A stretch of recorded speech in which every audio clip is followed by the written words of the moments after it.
ban ha dòng din lâu in an liang asung sing tu nu upat bek lang ni chu kan phan thang boi pa lang shwai nak asi amin chiang chu thang cha din câu se boi pa dot nak asung khun chin lung ni aphan khâu lâu rua nak ni a tlen shim lâu dot na mit lam a an chong theo ton kan nu dot na on em kha chel ok thal lâu nu dot na zai ti le rul ok ni le cha tung lâu long nak mi thli tu tla to na dot na chu par bang in en chin la char ti bang in kei chin lung a luang e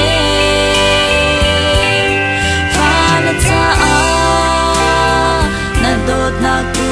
cha sam zum za ri lo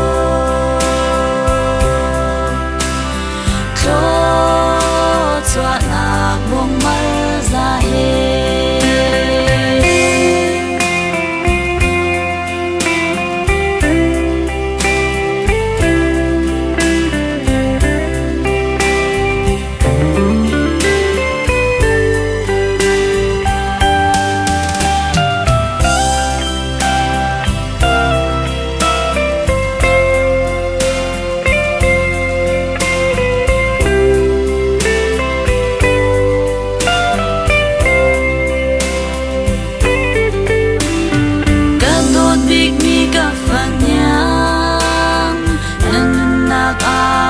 pa i bầu thân lô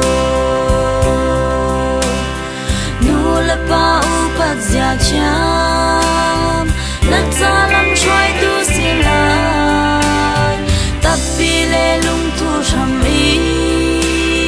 kan nu zom piak na ko ne an ka bia kei cha lom nak in sung le na dot na chu par bang in en chin lai zar ti bang in kei chin lung a luang e fa la cha a na dot na ku cha sam zum za ri lo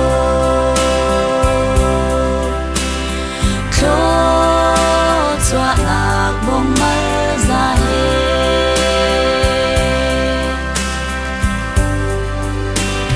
suy le ngun ngei lâu si phak phim cham nak a hoi thuk lâu sim man lo